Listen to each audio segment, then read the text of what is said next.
السلام عليكم البنات، ان شاء الله كامل تكونوا بخير وعلى خير وبصحة عافية، وتلقاكم هذه لا فيديو بصحة جيدة.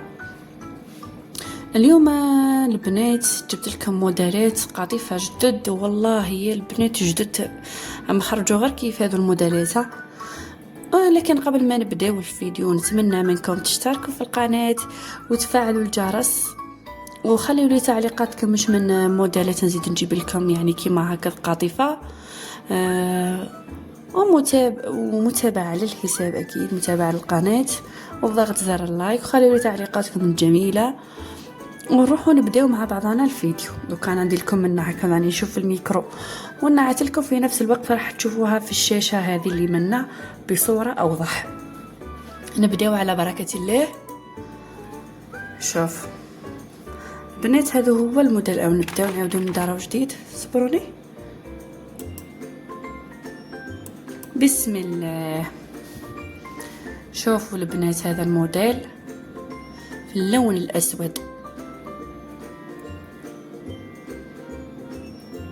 الموديل هذا تاع الوردة، هذا ثانيها وخرج جديدة. تلقاو ثاني فيه الحزام هكذا من في الوسط، الالوان تلقاو جميع الالوان متوفرة.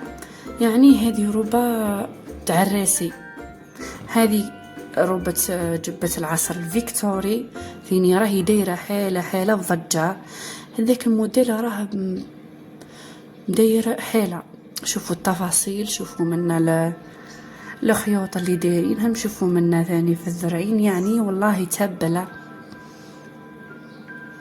شوفوا في الالوان روز بيبي، شوفوا في الاسود، شوفوا في البلوروا. موديلات والله يهبلوا يا البنات.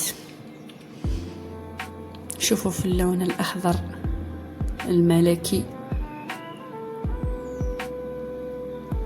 شوفوا هذا اللون الثاني الصومو. هذه تتلبس سير طاي، تكون كما نقولوا لا طاي. شوفوا ثاني هذه تاع العصر الفيكتوري، انما نوع واحد اخرى. شوفوا هذه في الاحمر، شوفوا في الازرق، شوفوا التفصيله تهبل يا البنات. وفي الاخير مع هذا الفيديو الخفيف اللي تاع الفراشه ولا الورده. شوف متوفر جميع الالوان، شوفوا الله يبارك. شوفوا في الازرق، هذه بلا ذرعينه، فيها الحزام في الوسط. شوفوا هذاك التفصيله تهبل يا البنات. شوفوا الصدر، شوف. وهنا نكونوا لحقنا لنهايه الفيديو. فيديو خفيف ظريف في الموديلات في العصر الفيكتوري، في القطيفه رويال. موديلات يهبلوا عراسي، تحتاجي مبكي عدله كان راكي عروس ديريها سامبل، ما يحتاجوش يعني ما مش شارجي ولا الحاجه اللي تكون شارجي بزاف. القطيفه رويال في الالوان الكل، في التفصيلات الكل. وان شاء الله يكونوا عجبوكم، والسلام عليكم ورحمه الله وبركاته.